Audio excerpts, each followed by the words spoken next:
Hello everyone, welcome back to part 2 of Let's Play Super Metroid. Back in part 1, we started the game and made our way all the way through Brinstar, picked up a handful of items, got the jump boots, and saved in Norfair.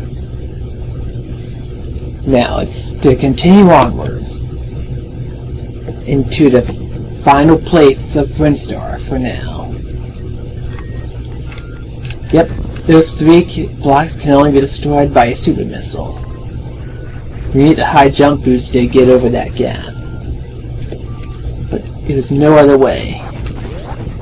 Actually, I've seen it done. You can do it with bomb jumps, which I've never been good at. Not even in Metroid Prime. And that was a real pain in the ass in Metroid Prime. Mainly because you needed to do a triple bomb jump to get that one energy tank in Magma Caverns just before the entrance to Findrana Drifts for the very first time. Now I know the Metroid Prime trilogy, they made it a lot easier because they allow you to flick the Wiimote to do a spring jump, and that would have been extremely useful for me, because I am no good at doing the bomb jumps. In that game or this game. And I have nothing to gain, so they drop nothing. Now, this weird eye thing, it takes 3 missiles or 1 super missile to kill. And it will appear just before any boss, any main boss. And here we are at our first real boss fight of the game. It's Kraid, who I believe is also in the original Metroid, though I don't know how much of a challenge he was.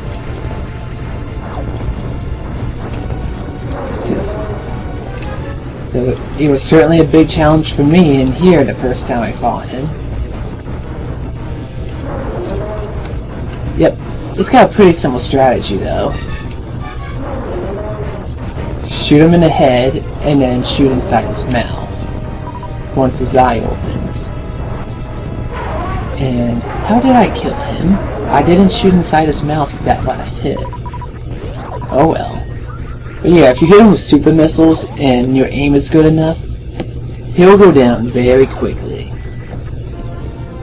And here is our first badass upgrade, the Varia Suit. I always loved that effect.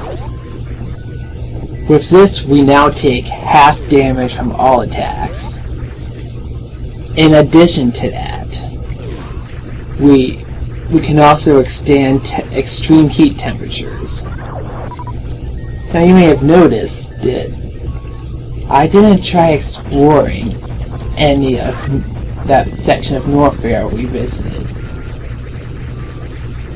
Well, that's more because we can't really, because it is super hot down there. And for a normal suit, we would have been taken out in seconds, because it is too hot to survive. But of this we can endure such heat with ease. And so now we can head back there. As you notice, defeating Kraid opened this door. And I forgot what these things are called, but they're annoying. But we didn't come there to fight them, we came to get the energy tank. And we've already got 3 of them.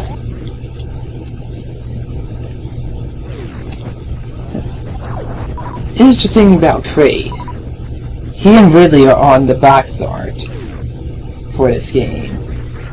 It shows Samus like shooting a beam at Ridley. The thing is, it shows Kraid's giant foot from above. The way they show it, it looks like it's about to stomp on and crush Ridley, which I always found to be kind of funny. Especially since, for many, Ridley can be the hardest boss in the game. Though Kraid is probably the easiest. Well, more like second easiest. Now take a look at how these lines are wavy in the background. Any section in Norfair that's like that will be too hot to handle without the Varia Suit.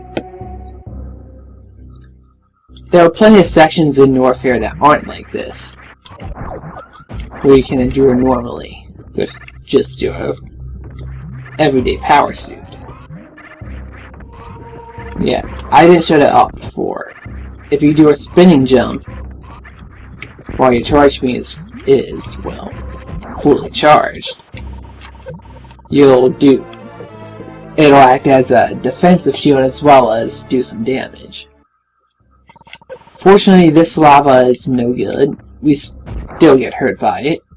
And what you expect is lava. Heat protection doesn't go infinitely. Now, here's where I'm going to do a bit of sequence breaking. Oh, not right here, but coming up soon.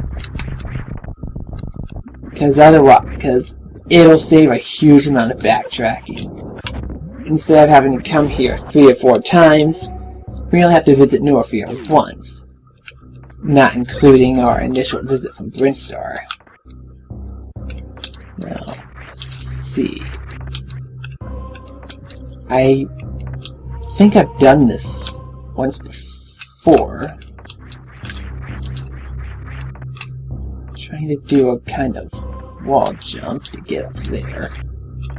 And I can't quite do it. So that's one sequence break. That'll save a few minutes that you won't see from me. But fear not, there shall be others.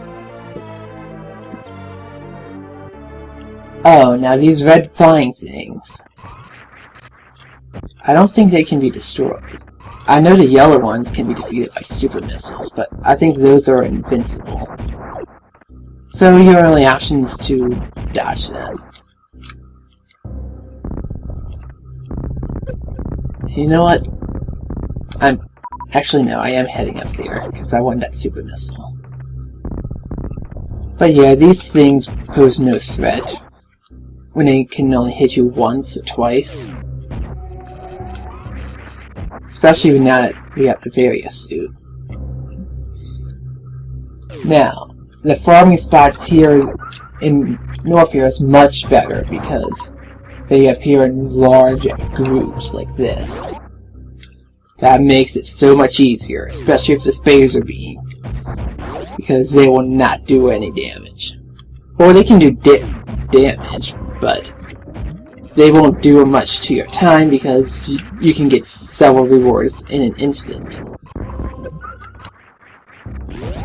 And those things also, when they are frozen, which we can't freeze enemies yet, don't worry, they'll do less damage. I mean, they'll do no damage, but I mean they can take damage from bombs and missiles, and a super missile will destroy them instantly. And I might have missed something I was going for, I'm not sure, but we'll know in a moment. I hope I'm wrong about that. We'll see. Now careful, this guy sinks, and I went up too soon and fell in the lava. Stupid me. Oh no, I didn't miss it, it's right here in this room. Well, the room after. Yeah, that blue door just takes us to the same room as this red door. Now here's where we start doing, well, not doing that. Let's see, can I do a wall jump to get back? No, I can't because of that guy. Oh well, have to go back up there, hopefully not screw it up this time. Now it's a good thing I have all these energy tanks, because for what I'm trying to do, I'm gonna need it a little. Yeah. And how did I miss that same jump twice? You know what? Go away. I'm gonna be fancy about this. Only to screw it up again. Okay. I hope I don't keep failing too much. I mean, these are really simple jumps. I shouldn't be failing these at all. Alright. So far, so good.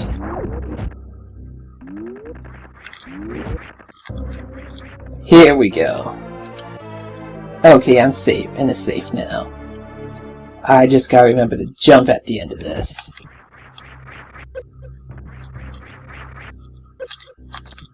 See, this is why. In case I keep taking damage from here. But yeah, this is a shortcut I would otherwise have to wait to get the grapple beam to take. Let's make it the wave beam. Wave beam is special because it can go through walls. Which means if there's a pillar like that blue one we opened in Brinstar, and you want to go through it, you don't have to wait. I mean, you don't have to go through to the other side. You can get it from the end without it, which is very convenient. Because actually here in Norfair it's going to allow us to skip a few things. Well, skip having to go get something and then come back. We'll be able to do it right here, right now. But the wave beam is actually not necessary even for non-breaking playthrough. But it does do extra damage to enemies, which is always a very good thing. And I messed that up. Now, unlike in Metroid 2 and most likely Metroid 1, your beam properties stack. Before, when you got a beam, you would get its effect in. You would only have the power of that beam. Yeah, that was a missile I never knew about for a long time. But in here, the power of your beam stack. Which basically means you get a charge beam, it'll add to the spacer beam, and the wave beam will have its power added to that, and whatever other beams you get. Now there are actually two beams that cannot be combined. You can only have one and the other in your arsenal. But I'll show that off when the time comes. It actually doesn't become available until very late in the game. By very late I mean it'll be near the end. The speed booster is definitely one item that's necessary for completing this game. Luckily, you don't have to trek all the way through. Though actually, I'm not going to show that yet. This story will allow you to run through the speed booster back to the save point where we started from and ended last episode. But we're traveling this way because, thanks to our wavy new friend, we have a bit of a shortcut we can take.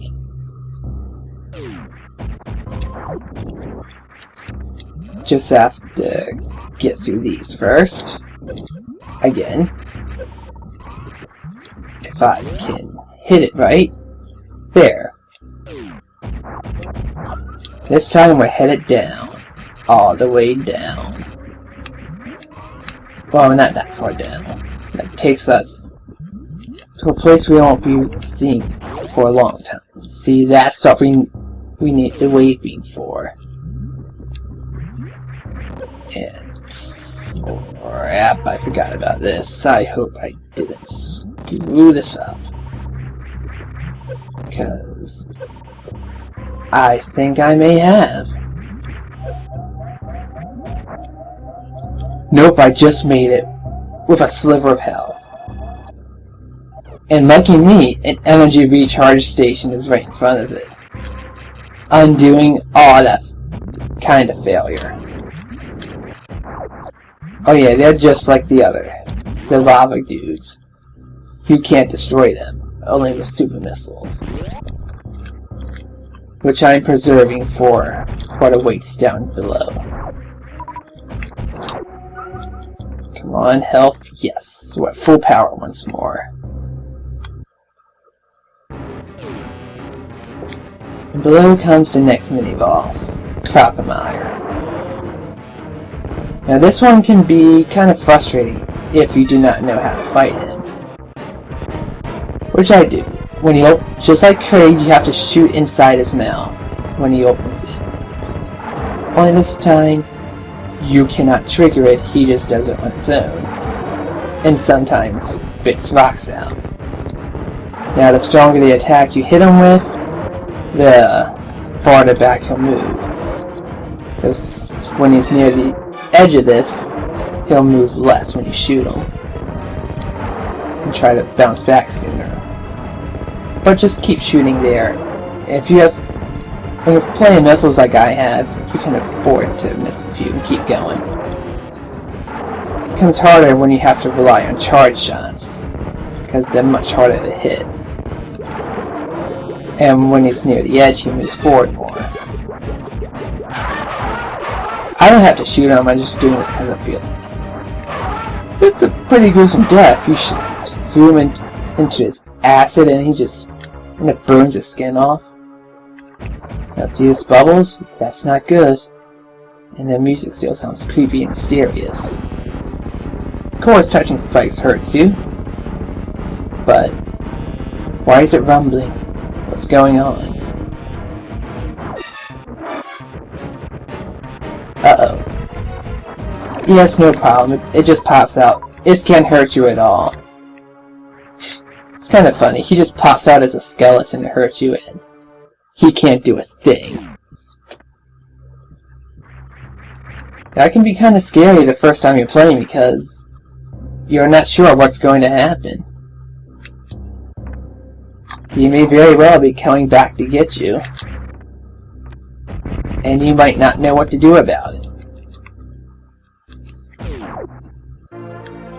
Now this, power bomb. To get here before, we would need these. But we won't be doing that. Because we got them here instead. And here we can restock on everything. I only need a handful of missiles. Now for some reason these guys, and any of them, don't like to drop power bombs. Instead a handful of missiles and they almost got them all back. This is just our way back. Don't matter. This is where we get another... Oh, not a goodie. Yeah, it is a goodie. I was about to say secret or a special item. But just about everything is secret here. But here we have a new missile pack. As you can tell, it's getting quite a bit more dangerous. Now if I had done the backtracking without doing that bit of a sequence break, I might have a couple more energy tanks. But I don't really need them at this point. There's really not much in terms of danger. I need the next couple of rooms. Now there's those things. But I already got rid of that.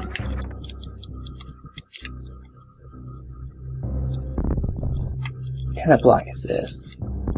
I don't need to get rid of it. Alright. Now here's a trick to do with the speed booster. Which I didn't aim right. When you press down, you'll start shining. And if you hold that direction in the A button, you can dash in that direction. However, it will take away your health while you're doing it. So be careful not to overuse it or mess it up. And that really just got to that missile quickly. Grappling beam. This is one of the cooler beams in the game. Well, it's actually not much of a weapon as it is a tool. Mainly for traveling like this. And it can open blue doors.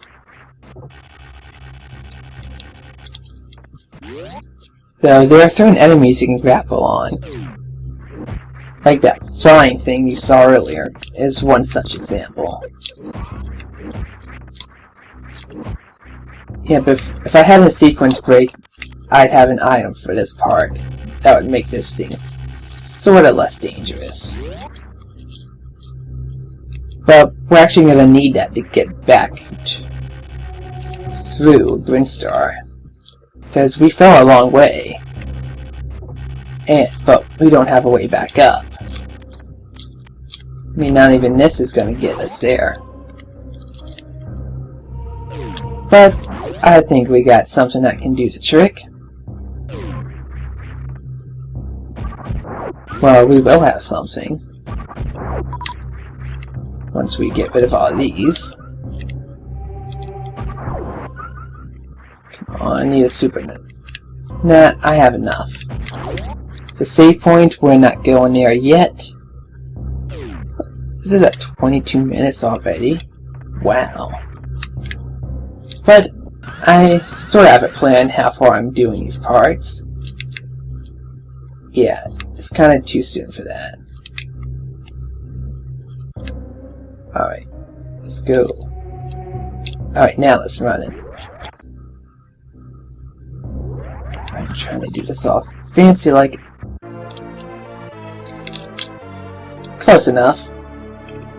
If I did just right, I could probably just done a normal speed boosted jump all the way across.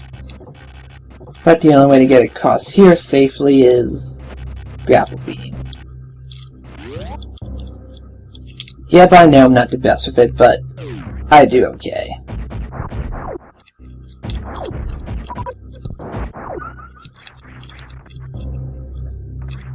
Now, if we head up and go towards the right, left, we end up going back the way we would have come normally to get here. But we are going to go half that way, because we need a little something from that path. But we would have had to go all the way back to Grinstar, though, for our first power bombs. Because that's actually an extra one that we picked up, as far as progression goes. And power bombs open yellow doors. This one just opens a way. I mean, not a way, shows to the map. Get the map from there. But, which will show most of an area. This game is filled with so many secrets, you can never see it all at once. Yeah. I'm not quite sure I'm going to jump through all that, so I'm not going to. And don't even need to head into that room. If you know what you're doing, which I do. Because there's a way to avoid it. Ice Beam. This is a really fun attack. The way it worked in Metroid 2 is, you would hit an enemy and they would freeze. And then you would keep hitting them to do damage. Not in this game. See, that's when you can freeze them. Here, when they're down to their last hit, they'll freeze. And if you hit them again, they will be destroyed. Now, as much as I just said I can't do bomb jumps, I need to right here. Actually, no, I don't. that can be destroyed. Now that's where I would normally go if I was trying to get the normal way out. But to get down to Crocmire and his fight. But we took a quicker path. The other path is how one would go if they did to get dropped down above there and head across. And here's a quick path out of here. I'm pretty sure these things give power. Yeah, they give power bombs when you kill them. Coming this way to get something you saw me trying and not succeeding at getting a bit earlier. Luckily, power bombs let us get up here faster. And with the grapple beam, I can do that with ease. Actually, with the ice beam, this guy can help me.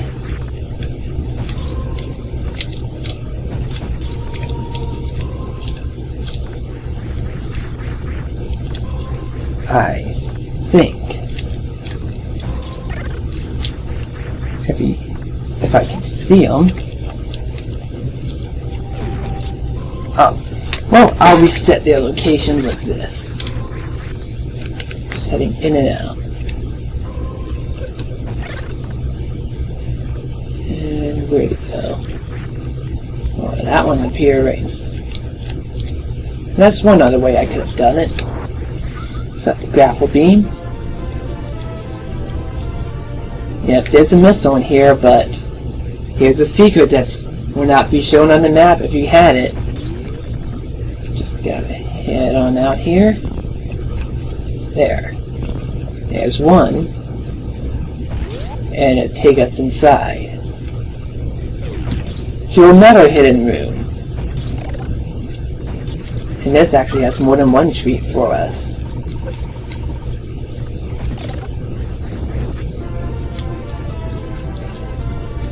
Though the second is a bit odd. Luckily, if the icing beam might have got it without danger, since frozen enemies can be used as platforms. Here's a reserve tank. Reserve tanks are sort of like energy tanks. Well, actually, they're more like the sub-tanks from Mega Man X, combined with the fairies from Legend of Zelda, where when you run out of health, they'll automatically replenish all that's inside of them. But you have to fill them out with extra energy once you run out. I mean, once you're at full. They're not full by themselves. You can set them to manual, but that's really not necessary. Since they're used for emergencies, you're better off when you really need the help. Now, I could have had a second one already, but I couldn't do the Shine Spark in part 1. I keep saying Shine Spark. I meant Mach Ball. Anyways, I think this will be enough for this time. And in the next part, we'll head back to get a bunch of goodies in Brinstar. Until next time, everyone.